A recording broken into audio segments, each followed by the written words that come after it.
Natin ang kagandahan guys ng tubo. Yan po. So, napakaganda. Andiyan po si Sunny. So, kakarating lang namin. At syempre, ito na kagad ang kinuhanan ko kasi ang ganda ng view. Hindi pa mainit. Sobrang ganda. Napaka-peaceful. Hindi rin ganun kadami ang tao. So, sobrang ganda naman. Syempre, kuhanan ko na to. Diba? At saka medyo malamig ng konti. Hindi talaga siya guys. Ganun kainit. Siguro kasi medyo maaga-aga pa ng konti. So ito naman finally guys. Nakapunta na talaga ang person dito sa Tubong, Pangasinan. So ito yung first time ko na naligo kami. So ayan ang dagat. Napakatahimik. Hindi siya maalon. So masarap magmiming at hindi rin mainit. So tama-tama ang timpla ng dagat natin ngayon guys at pwede tayong mag-swimming.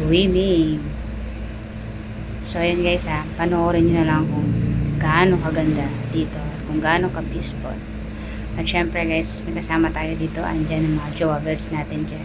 Ayan, nagkuskus balumos na kasi magsiswimming ng mga person. So kanya-kanyang kuskus balumos, nimekos na nila.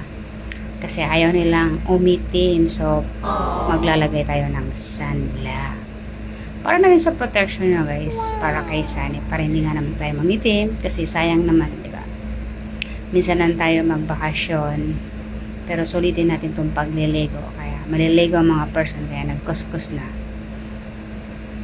So yan guys. Si Joa Best. Nagme-makeup pa yan. Maliligo na lang, di ba? Oh. Ito yung sobrang joyous na magpapaganda kahit nasa beach na.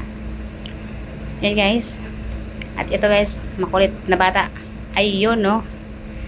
So, nagtataka kayo kung bakit patalon-talon yan. Kasi nga, yung twinnie ng joyous ko. So, binila nila to ng parang outfit na sirena.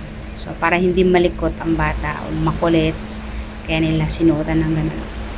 So, kaya naging tipaklong na tuloy ang bata namin guys. Kulit kasi masyado to eh.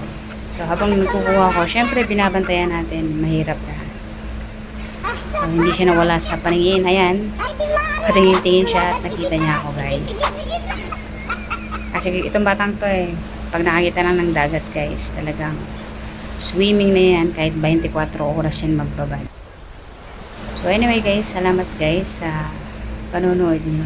Sana ay nagustuhan nyo na naman ang aking video for the day. Salamat guys! Sa susunod ulit!